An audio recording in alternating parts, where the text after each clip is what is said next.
Dear students, let us revise our geography syllabus. Chapter 1, Resources and Development. Indiscriminate use of resources के कारण होने वाले problems.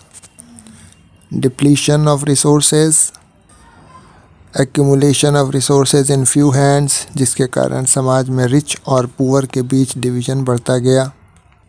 Global ecological crisis जैसे कि global warming, ozone layer depletion, environmental pollution, land digression etcetera.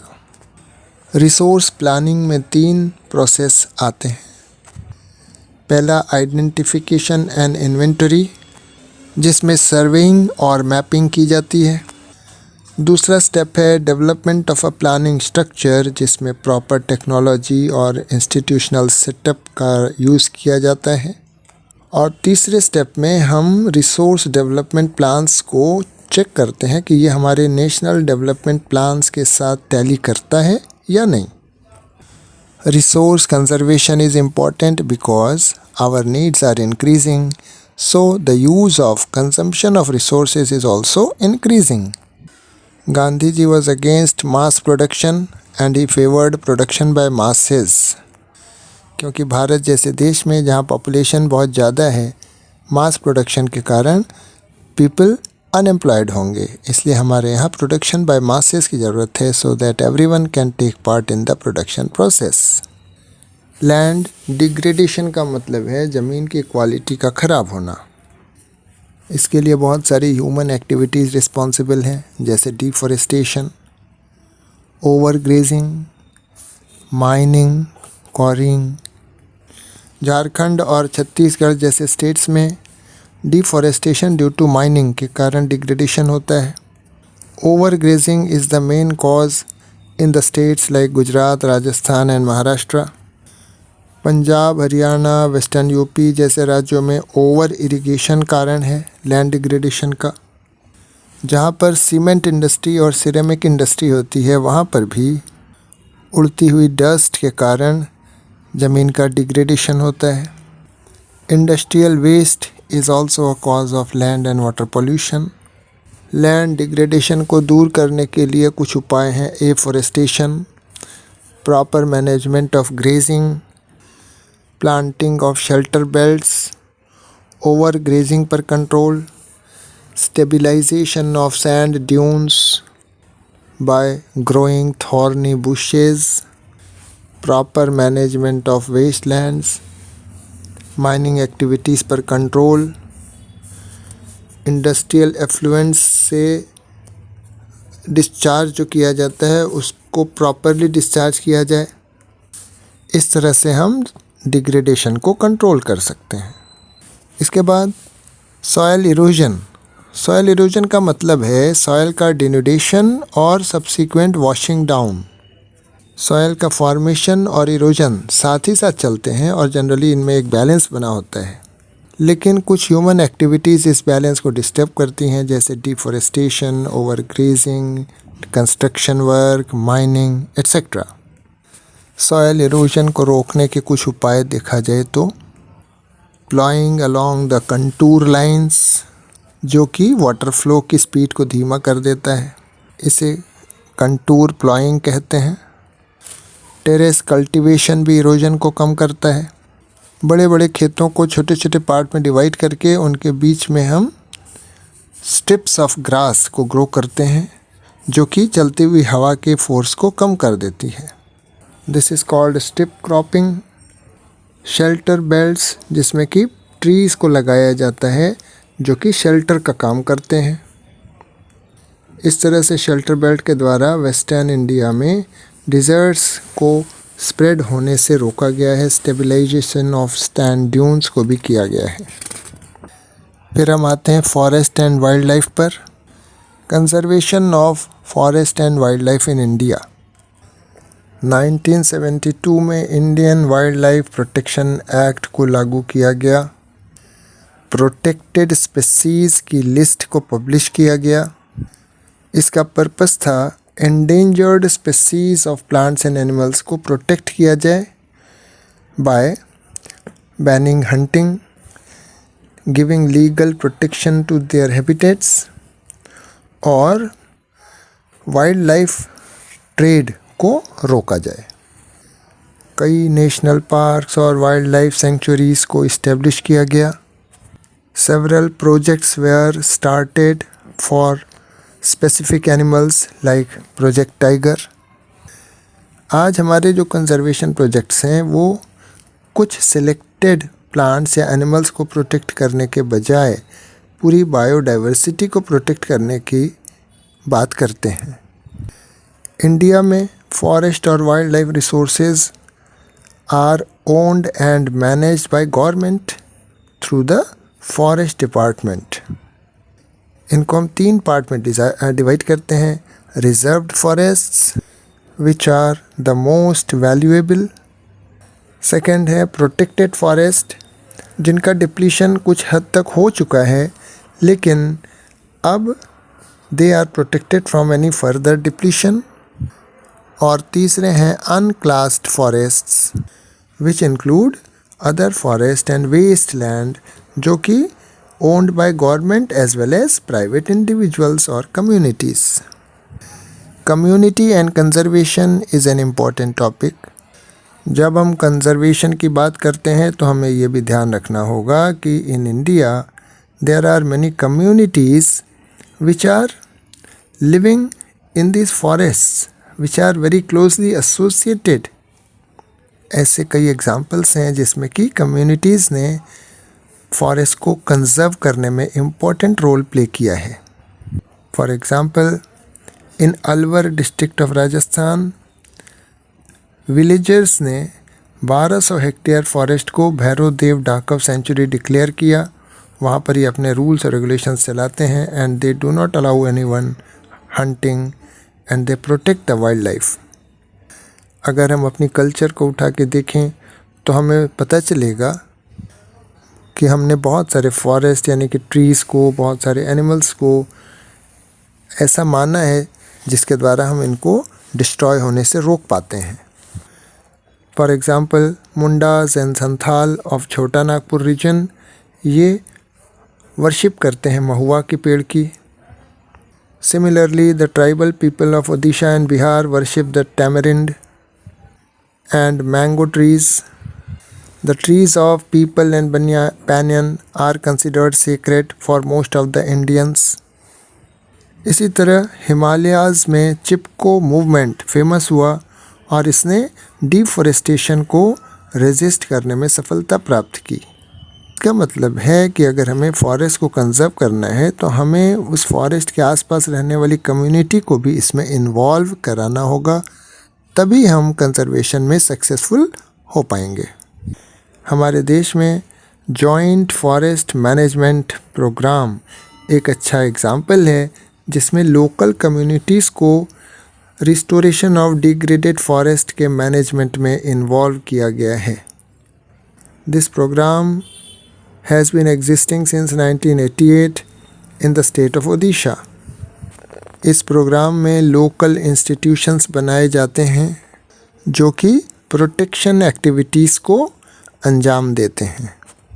इसके बदले में government की तरफ से इनको कुछ इंटरमीडिएरी बेनिफिट्स भी दिए जाते हैं। तो जितना ही हम लोकल कम्युनिटीज़ को इन्वॉल्व करेंगे उतना ही हमारे लिए conservation of forest and wild life easy होता जाएगा और सक्सेसफुल होने के चांसेस भी बढ़ते जाएंगे। अब हम आते हैं वाटर रिसोर्सेज पर। कई जगह देखा जाता है कि water is available in sufficient quantity, but in spite of that, water scarcity exists in that area. ये वाटर स्कैर्सिटी का कारण हो सकता है बैड क्वालिटी ऑफ वाटर जिसे यूज़ नहीं किया जा सकता। बहुत सारा पानी पॉल्यूटेड हो जाता है डोमेस्टिक और इंडस्ट्रियल वेस्ट के कारण, केमिकल्स के कारण, पेस्टिसाइड्स के कारण, फर्टिलाइज़र्स जिनका यूज़ एग्रीकल्चर में होता है उनके कारण, और इस तरह से ये ह्यूमन यूज़ के लायक नहीं रह पाता। सिंस एंशियंट इंडिया हमारे यहाँ कुछ हाइड्रोलिक स्ट्रक्चर्स पाए जाते हैं जिनके रिमेन्स आज भी मिलते हैं और some are in working condition, जो ये प्रूफ करते हैं कि since historical times people were concerned about conservation of water. For example, during the time of Chandragupta Maurya, dams, lakes, and irrigation systems were extensively built in India. Multipurpose river valley projects जो होते हैं, इन्हें multipurpose इसीलिए कहा जाता है कि when a big dam is made, then the water collected there is used for many purposes like electricity formation, agriculture यानी irrigation, recreation, etc. Jawaharlal Nehru ने तो यहाँ तक कहा था कि these big dams are the temples of modern India, क्योंकि उन्होंने ये सोचा और ऐसा समझा जाता था उस वक्त कि बड़े डैम्स जो हैं, मल्टीपर्पज़ प्रोजेक्ट्स जो हैं, ये एग्रीकल्चर इन द विलेज इसको इंडस्ट्रियलाइजेशन के साथ जोड़ेंगे और दोनों की ग्रोथ होगी और इस तरह से अर्बन इकोनॉमी भी हमारी डेवलप होगी. But now recently multipurpose projects and large dams are opposed by many people, by our ecologists, due to many reasons. Big dams are causing poor sediment flow and sedimentation at the bottom, resulting it rockier stream beds and poorer habitats for the aquatic life. Rivers are fragmented due to dams और इस तरह से fauna को migrate कर पाना मुश्किल हो जाता है एक जगह से दूसरी जगह पर. Besides the danger of floods also increases. Narmada बचाओ आंदोलन और टेहरी डैम आंदोलन इसी तरह के आंदोलन हैं जिसमें मल्टीपर्पज़ प्रोजेक्ट्स को अपोज किया गया, जिसका रीज़न था large scale displacement of local communities. इन बड़े बड़े डैम्स से लोकल पीपल को कोई बेनिफिट नहीं मिल रहा है. हाँ, big farmers, land owners, industrialists and few urban centres, they are getting the advantage.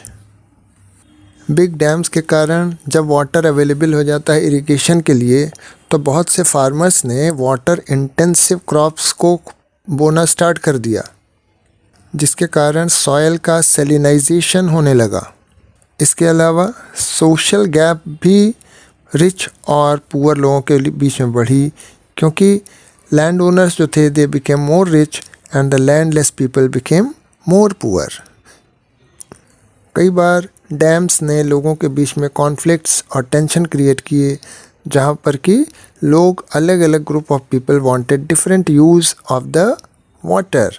For example in Gujarat, Sabarmati basin farmers नाराज हुए because the higher priority given to water supply in urban areas. जिन बड़े बड़े dams का construction control flood control के लिए किया जा रहा था, कई जगह इन्होंने फ्लड्स को ट्रिगर किया. इनके कारण फ्लड्स आई, क्योंकि रिजर्वायर में सेडिमेंटेशन होने से वाटर का लेवल बढ़ता गया और आसपास के कई गांव, बहुत बड़ी एरिया पानी में डूब गई. During the time of excessive rainfall also ये डैम्स जो हैं फ्लड कंट्रोल करने में अनसक्सेसफुल रहते हैं, जैसा कि 2006 में महाराष्ट्र और गुजरात में हुआ. Due to their extremely large mass, these multipurpose projects are also giving rise to, they are inducing earthquakes, they are causing waterborne diseases and pollution due to excessive use of water. In this respect, rainwater harvesting is very important, in which the rainwater is collected and utilized.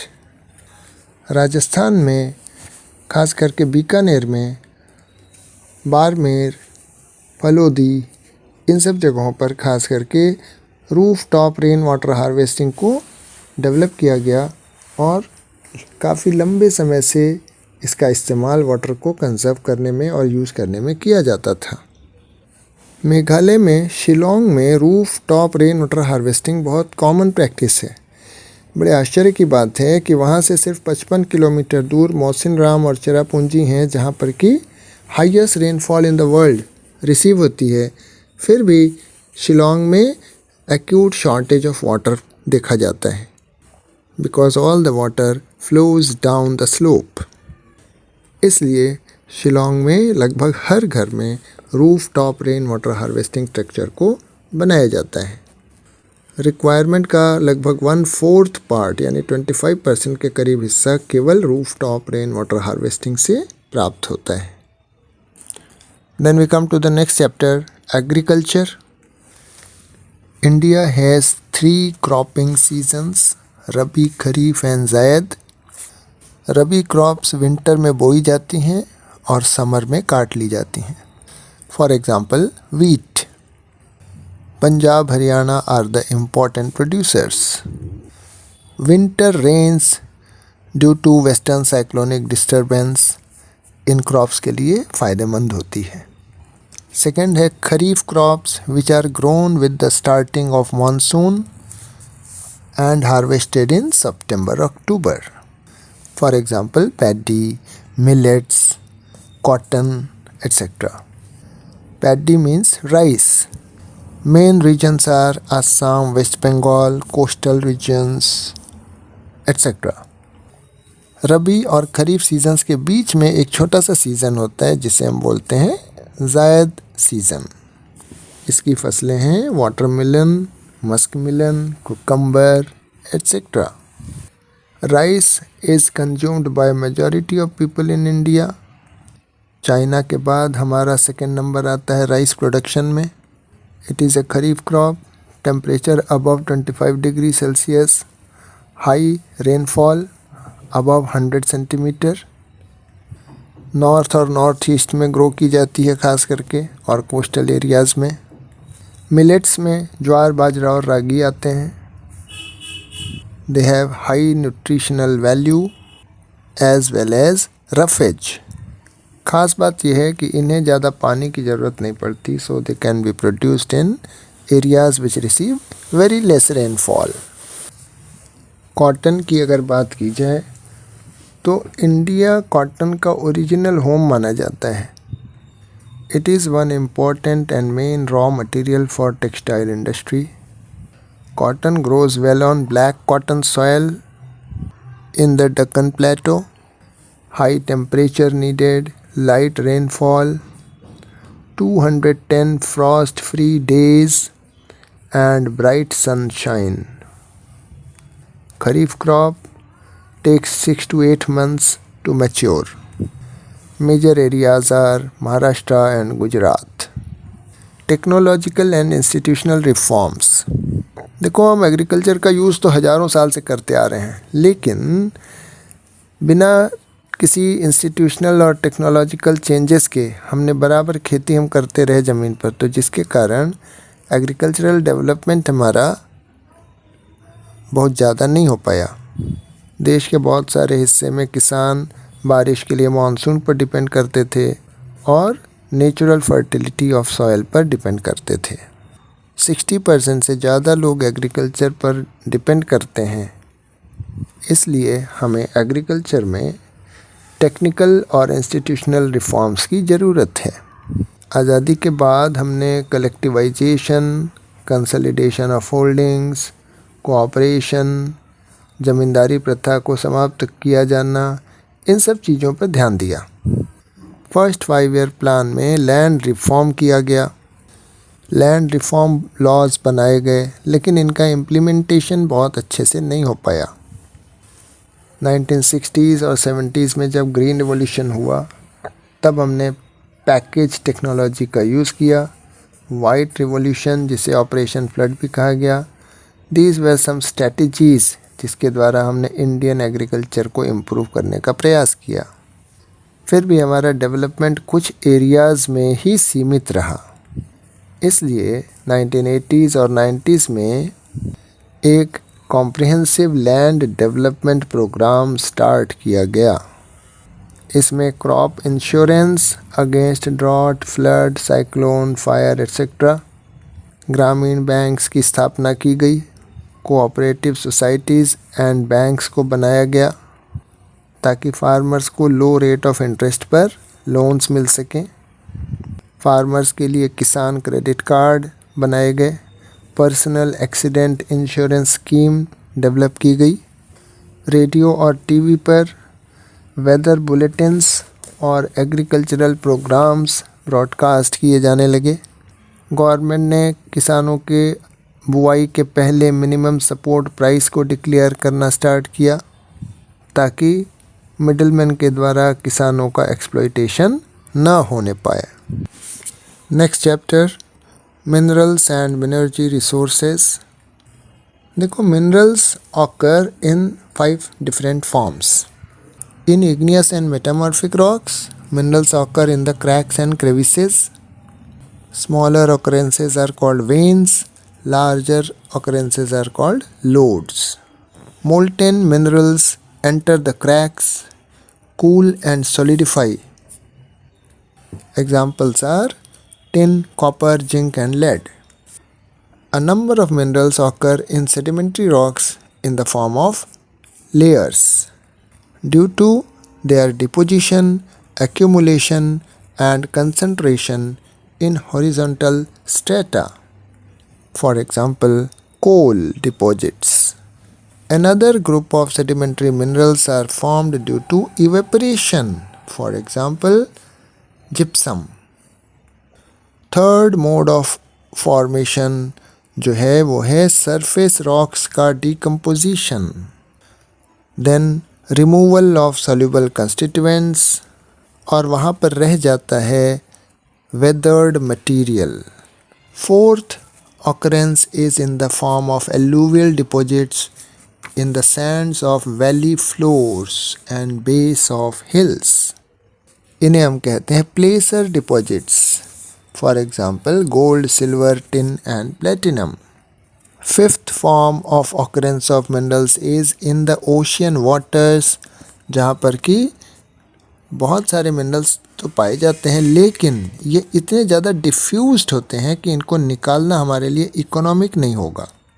हाँ, common salt, magnesium and bromine are obtain from ocean water.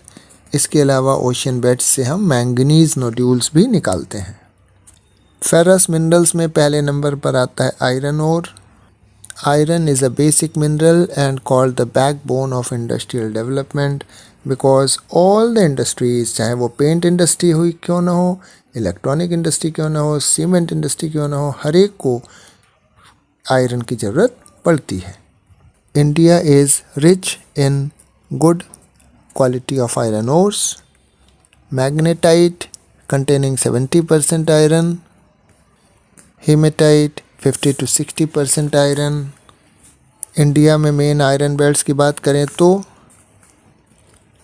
Odisha Jharkhand belt, Durg Bastar Chandrapur belt, Bellary Chitradurga Chikkamagaluru Tumakuru belt in Karnataka and Maharashtra Goa belt. Bauxite की बात करें तो ये aluminium का major ओर है। A variety of rocks which contain aluminium silicates, उनका decomposition होता है और तब बॉक्साइट डिपॉजिट्स फॉर्म होते हैं। एल्यूमिनियम इम्पॉर्टेंट इसलिए है क्योंकि इसमें स्ट्रेंथ लाइक आयरन और लाइटनेस, इसके अलावा good conductivity and great malleability, ये चारों प्रॉपर्टीज़ पाई जाती हैं, इसीलिए ये इस्तेमाल होता है। मेन बॉक्साइट डिपॉजिट्स अमरकंटक प्लेटो में, मैकाल हिल्स में और बिलासपुर कटनी इन एमपी, वहाँ पर पाए जाते हैं। कंजर्वेशन ऑफ मिनरल्स की बात करें तो इंडस्ट्री और एग्रीकल्चर दोनों ही मिनरल डिपॉजिट्स पर डिपेंड करते हैं। हम अपने मिनरल रिसोर्सेज को बहुत तेज़ी से यूज़ कर रहे हैं और उन मिनरल रिसोर्सेज को जिनके फॉर्मेशन में मिलियंस ऑफ ईयर्स लगे थे। Process of mineral formation is extremely slow और हमारा rate of consumption of minerals बहुत ही तेज़ है। So mineral resources are non renewable और जल्दी ही ये ख़त्म हो जाएंगे। इसके अलावा लगातार कंज्यूम करने से इसका कॉस्ट भी बढ़ता चला जाता है, क्योंकि ये ज़मीन से और ज़्यादा गहराई से निकालने होते हैं। साथ ही साथ इनकी क्वालिटी भी ख़राब होती चली जाती है। इसलिए हमें अपने मिनरल रिसोर्सेज को प्लान्ड और सस्टेनेबल मैनर में यूज़ करना ज़रूरी है। हमें इम्प्रूव्ड टेक्नोलॉजी को बराबर इवॉल्व करते रहना पड़ेगा, so that we can use low grade ores also at low cost. इसके अलावा recycling of metals, using scrap metals and other substitutes is also important. जैसे आजकल हम प्लास्टिक का यूज़ कर लेते हैं मेटल्स की जगह पर। एनर्जी रिसोर्सेज में आज हम non conventional sources of energy पर ज़्यादा फोकस कर रहे हैं। इसका एक अच्छा एग्ज़ाम्पल है प्रधानमंत्री सौर ऊर्जा, जिसमें गवर्नमेंट सब्सिडी दे रही है सोलर पैनल्स को इस्टेब्लिश करने के लिए, अपने घरों पर प्लांट करने के लिए। तो नॉन कन्वेंशनल सोर्सेज हमारे लिए इम्पॉर्टेंट इसीलिए हैं क्योंकि they are renewable, they are inexhaustible. तो हम इनको जितना डेवलप करेंगे, हमारे प्रीशियस और नॉन रिन्यूएबल रिसोर्सेज बचेंगे, कंजर्व होंगे। फिर हम आते हैं मैन्युफैक्चरिंग इंडस्ट्रीज़ पर। मैन्युफैक्चरिंग को हम इम्पोर्टेंस देते हैं, इट इज़ वेरी इम्पॉर्टेंट, क्योंकि कई रीज़न्स हैं। जैसे पहला रीज़न देखा जाए तो ये हमारे एग्रीकल्चर को मॉडर्नाइज करता है। Dependence of people on agriculture को भी रिड्यूस करता है। अनएम्प्लॉयमेंट एंड पॉवर्टी को दूर करता है। इंडस्ट्रियल डेवलपमेंट, मैन्युफैक्चर्ड गुड्स का एक्सपोर्ट करके हम ट्रेड और कॉमर्स को बढ़ाते हैं, फॉरेन एक्सचेंज मिलता है हमें। अगर हम रॉ मटेरियल एक्सपोर्ट करते हैं तो हमें पैसा बहुत कम मिलेगा, जबकि हम मैन्युफैक्चर्ड गुड्स एक्सपोर्ट करते हैं तो हमने वैल्यू एडिशन कर दिया, तो we are getting much more in return, so it is beneficial for the country. Agriculture and industry go hand in hand, क्योंकि एग्रीकल्चर भी डिपेंड करता है इंडस्ट्री पर। इंडस्ट्रीज से उसे मशीन्स एंड टूल्स मिलते हैं, ट्रैक्टर्स, इम्प्लीमेंट्स, फर्टिलाइजर्स एक्सेट्रा, ये सब एग्रीकल्चर को मिलते हैं इंडस्ट्रीज से। Similarly many industries also depend on agriculture because they get raw materials from agriculture. जब हम इंडस्ट्रीज़ पर आते हैं, एग्रो बेस्ड इंडस्ट्रीज़ पर, तो पहले नंबर पर आती है टेक्सटाइल इंडस्ट्री, जो कि लंबे समय से हमारे लिए बहुत इम्पोर्टेंस रही है। इसमें हमारी जो कॉटन टेक्सटाइल इंडस्ट्री है, इसके लिए कहा जाता है कि it supports many other industries, क्योंकि it creates demands like chemicals and dyes, mill stores, packaging materials, engineering works, इन सब की डिमांड क्रिएट करके ये और इंडस्ट्रीज़ को भी सपोर्ट करती है।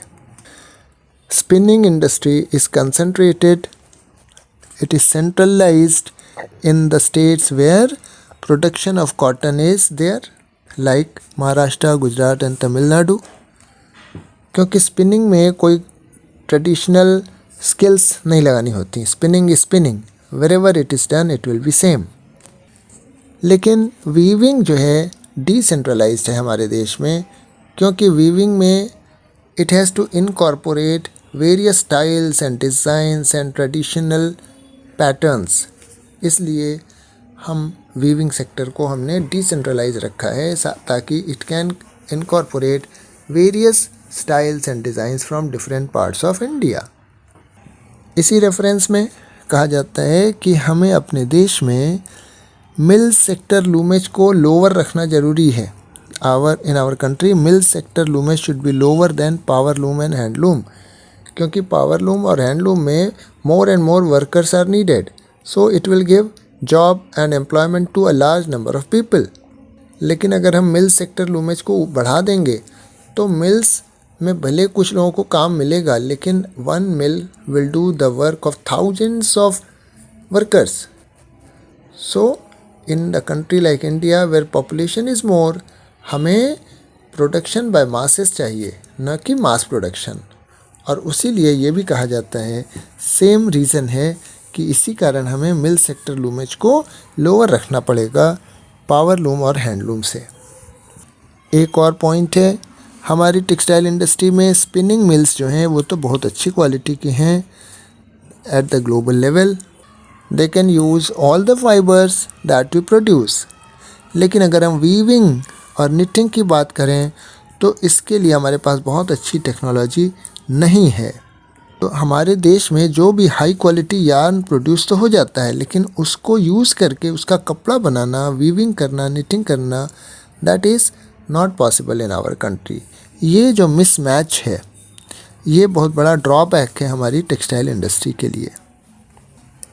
इसीलिए हमारे स्पिनर्स को कॉटन यार्न एक्सपोर्ट करना पड़ता है बाहर. And on the other hand हमारे देश के जो गारमेंट मैन्युफैक्चरर्स हैं उनको फैब्रिक, गुड क्वालिटी का फैब्रिक यानी कपड़ा बाहर से इंपोर्ट करना पड़ता है. अब हम आयरन एंड स्टील इंडस्ट्री की बात करते हैं. It is called the basic industry क्योंकि अन्य सभी इंडस्ट्रीज़ हैवी, मीडियम, लाइट सब जो है इस पर डिपेंड करती हैं अपनी मशीनरी के लिए. All machines are made from iron and steel industry. Index of a countries development depends on consumption and production of steel. जितना ज़्यादा देश में प्रोडक्शन और कंजम्पशन होगा स्टील का, उतना ही देश ज़्यादा डेवलप्ड माना जाएगा. स्टील बनाने के लिए आयरन ओर, कुकिंग कोल और लाइमस्टोन 4:2:1 में लगते हैं. स्टील को हार्ड बनाने के लिए मैंगनीज डाला जाता है. आज चाइना वर्ल्ड का सबसे बड़ा स्टील प्रोड्यूसर भी है और कंज्यूमर भी. हमारे देश में छोटा नागपुर प्लेटो रीजन में सबसे ज़्यादा आयरन एंड स्टील इंडस्ट्रीज़ पाई जाती हैं. Because all the factors for the location of an industry are favourable here, like high grade raw materials in the near area, low cost of iron ore, cheap labor, vast growth potential. India अपने पूरे potential से iron steel का production नहीं कर पाता है. इसका reason दो है, high cost and limited availability of coking coal. इसके अलावा lower productivity of labour and irregular supply of energy यानी इलेक्ट्रिसिटी एंड पुअर इंफ्रास्ट्रक्चर. तो ये सारे ही फैक्टर रिस्पॉन्सिबल हैं जिसके कारण हम अपने फुल पोटेंशियल से प्रोडक्शन नहीं कर पाते हैं. ऑल्दो हमारा जो टोटल प्रोडक्शन है स्टील का वो हमारी डोमेस्टिक डिमांड को पूरा करने के लिए सफिशिएंट है, फिर भी गुड क्वालिटी स्टील हमें इंपोर्ट करना पड़ता है. हमारे देश में आयरन एंड स्टील इंडस्ट्री के डेवलप होने के दो मेन रीज़न हैं, liberalisation policy of the government and foreign direct investment by various countries. Industrial pollution and environmental degradation.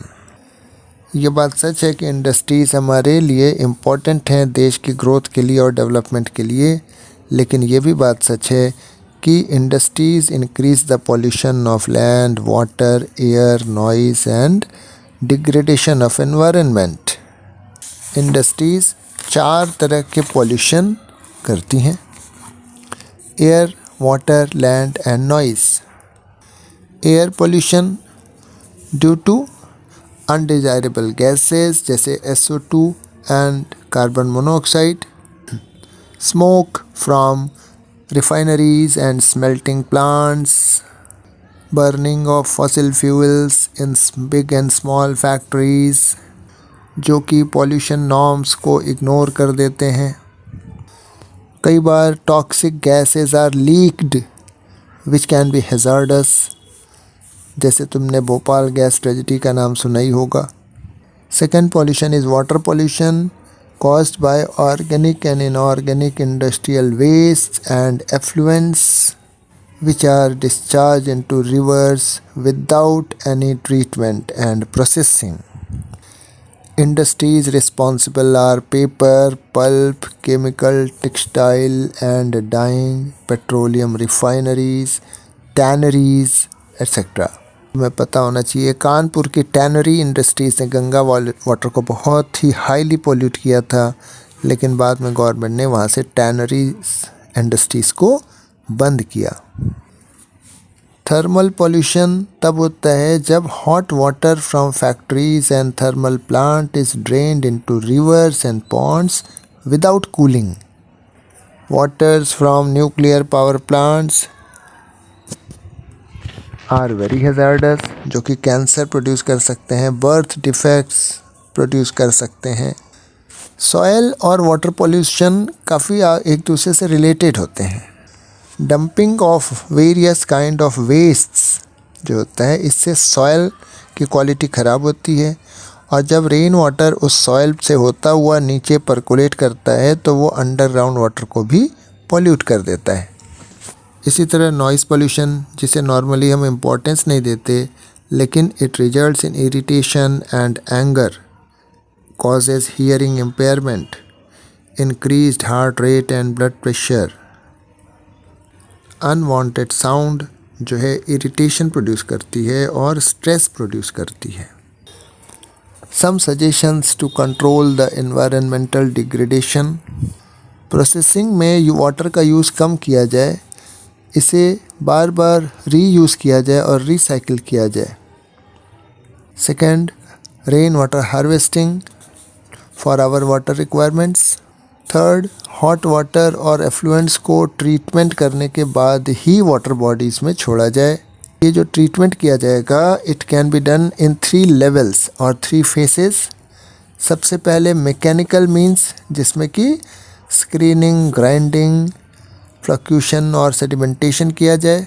Second step में बायोलॉजिकल प्रोसेस का यूज़ किया जाए, जिसमें हम different kind of microbes and organisms का यूज़ करते हैं. और अंत में टर्शरी ट्रीटमेंट किया जाए bye biological, chemical and physical processes, जिसमें रिसाइकलिंग ऑफ वेस्ट वाटर किया जाए. इंडस्ट्रियल यूज़ के लिए अंडरग्राउंड वाटर का ओवर यूज़ कंट्रोल किया जाए. एयर में उड़ने वाले पार्टिकुलेट मैटर को कम किया जाए by using smoke stacks to factories and electrostatic precipitators. Smoke को कम किया जा सकता है ऑयल या गैस का यूज़ करके इंस्टेड ऑफ कोल. मशीन्स में साइलेंसर्स का यूज़ किया जाए. मशीन्स को रीडिज़ाइन किया जाए ताकि ये ज़्यादा एफिशिएंट हों. नॉइस एब्जॉर्बिंग मटेरियल्स को यूज़ किया जाए. इस तरह से देखा जाए तो सस्टेनेबल डेवलपमेंट का जो चैलेंज है हमारे सामने, इसको सॉल्व करने के लिए हमें इकोनॉमिक डेवलपमेंट को और एनवायरनमेंटल कंसर्न्स को, दोनों को इंटीग्रेट करना होगा. It is right that we have to do the economic development, लेकिन साथ ही साथ एनवायरनमेंटल के कंसर्न को भी हमें ध्यान रखना होगा, ताकि हम डेवलपमेंट करें तो इस तरह से कि एनवायरनमेंट का डिग्रेडेशन ना होने पाए. तब हम सस्टेनेबल डेवलपमेंट कर पाएंगे. Dear students, I hope this revision will serve your purpose. Please listen to this video audio not only once but a few times so as to get the maximum benefit. Thank you for hearing.